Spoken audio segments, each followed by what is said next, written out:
I saw a list of the things that give us most stress in life, and the top ones were starting a new job, moving house, and getting married. Weirdly, getting married had more stress than getting divorced, although getting divorced was right up there. I think it was number 4 or 5.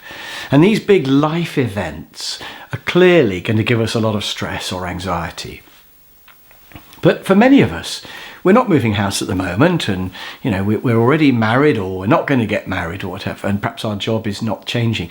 So for most of us, our everyday stress, our everyday anxiety comes from the small stuff. And I've got a list here of the 12 main areas where your everyday anxiety comes from. So I'm going to go through these 12 sources of anxiety and briefly give answers. So the first one is a feeling that there isn't enough time to do everything properly. And we've already talked about this a bit with the be perfect driver, because there isn't enough time to do everything perfectly, but there is enough time to do everything properly, as in well enough. So it's all down to making a list, prioritising, and not spending too long on things, not trying to do everything perfectly. My second cause of anxiety in everyday life is doing a task that you know you shouldn't be, or you don't really agree with because you didn't say no. Oh, why did I agree to this? And we're going to come to that later, because I've got a whole video on saying no, and I think getting rid of the stuff that makes you anxious and just getting rid of the stuff that overloads you, which leads you to feeling anxious, is important. So 2 reasons to say no. It's something you don't like doing, or you like doing it but you just don't have time to do everything. So we're going to come back to saying no later, but that definitely is something that we need to reduce. The third cause of anxiety is a general feeling of not tackling the big things, because all your time and energy is used on the small stuff. I think we all get this of, I just haven't had a chance to think about that big thing that I want to think about. And of course, the answer is to block in a chunk of time. Because if you go to your diary and you say, right, I'm going to block in the whole of the 10th of November to repaint that room, or to plan my life strategy, or whatever it might be, then when you actually get to the 10th of November, you'll have the day free and you'll be able to do it. If you don't block out the time, you're never likely to think, oh, I've got a whole day free with nothing to do. I know, I could paint the front room. So blocking out chunks of time is the answer to that one.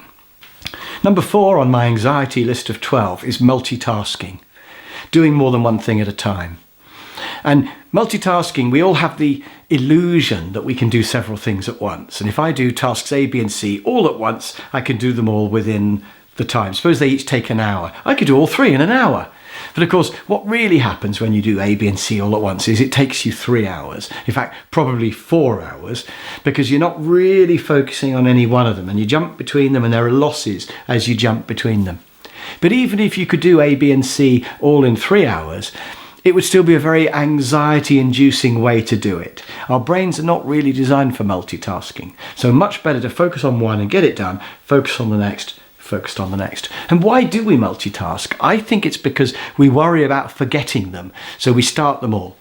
But if you have a list written down, you can then work through it in order, and it feels under control. So don't multitask, write a list, do them one at a time. Number 5 on my list of causes of anxiety in everyday life is an untidy desk. Now, this one's a little bit controversial, because people often say to me, yeah, my desk's untidy, but it doesn't stress me out. I like it. But actually, do you? And the way I challenge people is I say, I bet you feel good when you tidy your desk up. Doesn't it feel great to have everything all sorted out? Because actually what's happening with an untidy desk is somewhere deep down, you're worrying about what's at the bottom of that pile. Is there something down there that's becoming urgent and that is important? And you don't know what's at the bottom of all those piles of paper. And you may say, I know where everything is, but really, even in those piles of paper? So I think it feels good. The other thing with the untidy desk is that when you're trying to focus on one thing, your peripheral vision is seeing all the other things on your desk. And so there's a little voice in your head going, oh, what about me over here? Oh, you haven't read this. When are you going to get round to this? And all these things are nagging at you when you're trying to concentrate on the one thing. So that leads to anxiety, and it could lead to multitasking as well. So a tidy desk where you work on one thing at a time, even if you've got another desk over there that's got all your stuff piled up, out of view behind you, the desk you work on should have just one thing at a time. Number 6, we've already talked about, problems in the back of your mind when you're trying to relax. It might be in the evening, it might be when you're going out for a walk or when you're playing with your kids or whatever, but often it's when you're trying to go to sleep. And those problems are giving you a feeling of stress, and the answer, of course, is to write them all down. If you keep everything written down, then that won't happen because they won't be in your mind, they'll already be written. But if you suddenly find yourself thinking, oh, I need to do 3 things tomorrow, then absolutely switch the light back on, write them down, and they're done, and then you can relax and go to sleep. But also you should be thinking, I need to be better at writing stuff down because these things shouldn't be in my mind in the first place. And as I mentioned earlier on, if it's creative ideas rather than jobs to do, if new thoughts are popping into your mind when you're trying to go to sleep, that's a sign that your brain was too stressed earlier and it's only now relaxed down into its most productive range. So that is a sign of stress. Number 7 on my causes of anxiety in everyday life is deadlines coming up and worrying about whether they're going to be achievable or not. And if you're not sure about whether you can achieve something by the required deadline, what can you do? And the answer is make a plan. We're into project management here, really. Divide it down into tasks. So you've got a big presentation next Wednesday. Will you be ready? But if you divide it down into, I need to write out the contents, I need to do the slides, I need to run through it with my friends, etc., then you can work to your plan and then you know you're okay. If you've done the first bit by Tuesday, you know you're okay. So break it down into a plan and work to your plan. Number 8 of my 12 sources of anxiety in everyday life is just feeling overwhelmed when everything hits at once. You have an unlucky day where your car won't start and your computer, you can't get your emails and your cat is ill and everything hits you at once. And that's a horrible feeling. And of course, an element of that is just bad luck. But the truth of it is that all those things have underlying causes. Your car's been unreliable for a while. You don't understand how your email works. You haven't been looking after your cat or whatever it might be.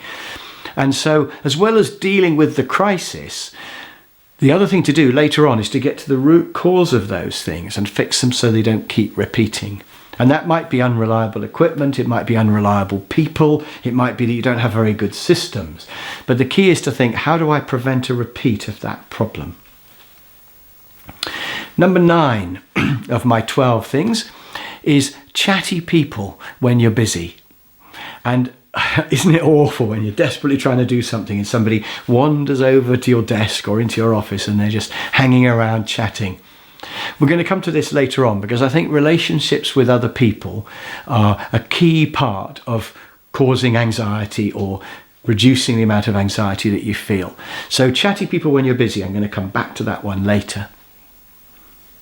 Number 10 on my list of anxiety causes is being late.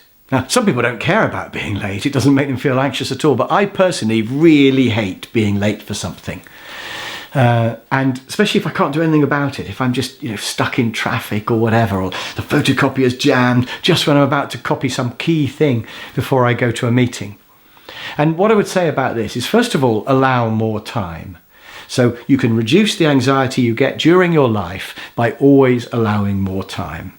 Always allow an extra half an hour. I found with parking meters, for example, that if I'm going to go for a meeting that's, say, 3/4 of an hour, and you have to put in whole chunks of an hour should be enough. But what if the meeting overruns by 15 minutes? Then I'm going to be late back to my car and I'm going to be worrying about whether I've got a ticket. So put in 2 hours, pay that little extra bit, because then you don't have the anxiety. So just try to get yourself a buffer, a safety margin. Always allow more time than you think you'll need. And if that still doesn't work, if you've allowed 2 hours for a 1 hour journey and then you get stuck on the motorway, there's been an accident, there's nothing you can do, you've always got your phone, you can always ring up and say, look, I'm really sorry, I'm stuck on the so-and-so road and I'm going to be late. It's not the end of the world. And even if you can't phone them, maybe there's no signal, it's still a first world problem, isn't it? You're going to be late to a meeting. It's not the end of the world. Nobody's going to die. It's not going to matter in 5 years' time. So number 11 of my 12 is an uneasy feeling of drifting through your life. And I think we do have a cause of anxiety can be, where's it all going? You know, I've been doing this job for 10 years now and I don't really seem to have progressed, or you know, I don't want to do it for my whole life, but I don't know what I want to do. And the answer to this one is to have really clear goals. If you've got really clear goals for both work and home, then what will happen is that you'll find yourself starting to move towards them. Your subconscious will make you move towards them, and you'll start making little plans of how you can get there, and you'll have a lovely feeling of moving towards them. But if you don't have clear goals, then you'll have that feeling of drifting through life and not achieving anything, and that will feel horrible. So make sure you've got clear goals. I mean, that's a whole other big subject, but I'm just putting that one in there as one of the causes of anxiety. And my final cause of anxiety in everyday life is unpleasant jobs hanging over you.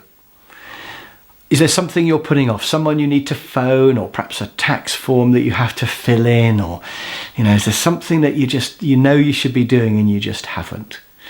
You know, maybe there's an exam you need to take, a qualification you need to get, something like that that's just left and you can feel it. So this tendency to put things off, to procrastinate, must be overcome. And I've put a whole video aside for suggestions on how to beat procrastination. So those are my 12 sources of everyday anxiety. Have a look at the list. In fact, I'll attach a printed out or printable list of the 12 for you, and you can have a look at those, see if you've got some or all of them. I found when I do this on training course, sometimes people tick all of them, but most people tick about half of them. And then you can start knocking them off and thinking, right, how do I get rid of these using the ideas that are in this course?